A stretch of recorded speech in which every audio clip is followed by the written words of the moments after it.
This time last year we had one particular evening where we had 3 serious assaults, all within a kind of 50-mile radius, all perpetrated by what we believe to be the same group of young people. It was at that point we thought we had to start thinking outside the box in terms of how we were going to tackle this, because things were becoming increasingly concerning for ourselves and for the public. It's not just a job for the police, it's a collaborative approach, and we need the help of our partners to try and solve this problem. So we thought we'll link in with our partner agencies. So every week we run a weekly meeting, and on that meeting is our partners from South Lanarkshire Council and the antisocial behaviour team. So up for discussion was all the nominals that were coming to our attention week on week.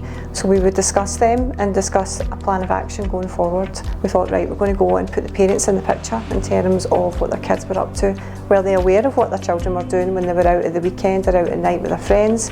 And if not, let's start putting the parents in the picture and getting them on board in conjunction with our partners. So we have 2 full-time campus officers who work with the high schools here. So yeah, again, a link in with them to provide some inputs during their school time, and also to provide some intelligence back to the community officers and the officers on the street. So getting them to do some inputs in schools, you know, around the No Knives, Better Lives campaign, and just a bit of education in terms of the impact that their behaviour at the weekend was having on the public and could potentially have on them going forward.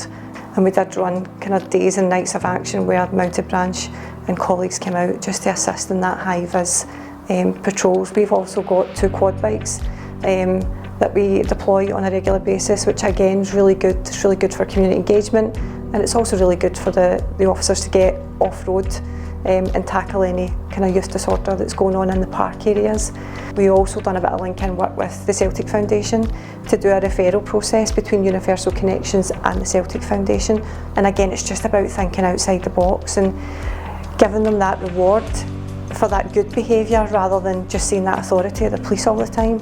Also, I've introduced like a monthly youth hub meeting where we discuss the high tariff nominals on that monthly basis, and we get an input from social work, from Universal Connections, from the pathfinders in the schools, for the campus officers, from the head teachers in the schools, to see what that young person's doing, to get that overarching picture, because they might be in contact with the police and not like that authority and kick off. However, the feedback from Universal Connections is like they've been actually quite an influencer in that environment. We're obviously going into the later nights, Easter holidays are approaching. We do have our anti-disorder plans and our action plans in place for that, and we will keep linking in with our partners as we go into the summertime, just to make sure that anything that does arise, that we're all over it and we're on top of it and can reduce the impact on the public.